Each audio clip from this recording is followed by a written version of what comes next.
मैंने कहा स्वीकार। जीवन में अगर ये मंत्र धारण कर लिया, मान लो आप जैसे जन्मे गए, जैसे भी जन्म गए,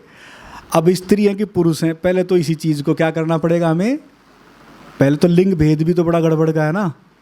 तो पहले किस चीज़ को स्वीकार करना पड़ेगा, जैसे भी आप जहाँ भी जिस रूप में भी हैं, जैसे भी जन्मे, पहले उसको आपने क्या करना है, स्त्री हैं तो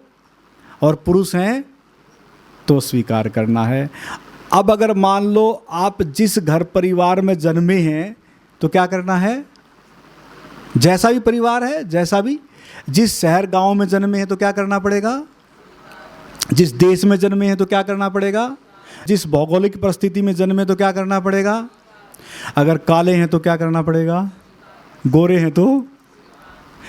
अगर मान लो कोई बीमारी लेके आ गई तो ध्यान देना, स्वीकार, स्वस्थ हैं तो, इसको थोड़ा समझ लें। अगर ये स्वीकार मंत्र अगर आपने धारण कर लिया तो मैं कहता हूं कि अगर मान लो आप बीमारी हैं, बहुत से लोग तो बीमारी जैसे ही होती है तो उस बीमारी को सुन के ही गड़बड़ हो जाती है, और मैं कहता हूं कि अगर कोई बीमार है और उसको स्वीकार कर ले तो मैं कहता हूं कि आधी बीमारी तो यहीं कट जाती है। कटेगी कि नहीं कटेगी? तो आज से ये ध्यान कर लें कि कभी भी इस तरह की कोई बात अगर हो तो क्या करना हमें, आ गई तो क्या करें भाई, आ गई तो आ गई। बहुत से बोले अरे कैंसर हो गया, बोले कि किडनी फेल हो गई, या बहुत से बोले कि हार्ट में प्रॉब्लम आ गई है, जो गहरी से गहरी बीमारियां हैं। कोई नहीं भाई, बड़े बड़े जो कहते थे कि डॉक्टर 2 महीने का शिकार है या 6 महीने लगेंगे, मैं कहता हूं कि वो आज भी जीवित हैं,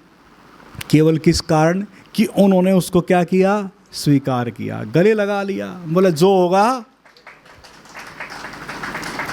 और जहां भी आप जिस भी एटमॉस्फेयर में जन्मे हैं तो मैं कहता हूं कि किसी से कोई शिकायत नहीं। ध्यान देना, हमारा आधा जीवन तो शिकायत में चला जाता है, अरे इस देश में क्या जन्मे, अरे दिल्ली में क्यों जन्म लिया, अरे यार कहीं और अच्छी जगह लेते, या इस घर में कैसे ले लिया, अरे ये तो ऐसा है ऐसा है। तो ज़्यादातर हम इन्हीं शिकायतों से भरे रहते हैं। लेकिन अगर स्वीकार मंत्र को आप धारण करते हैं, मैं कहता हूं कि यही मंत्र आपके जीवन की दिशा बदल देगा।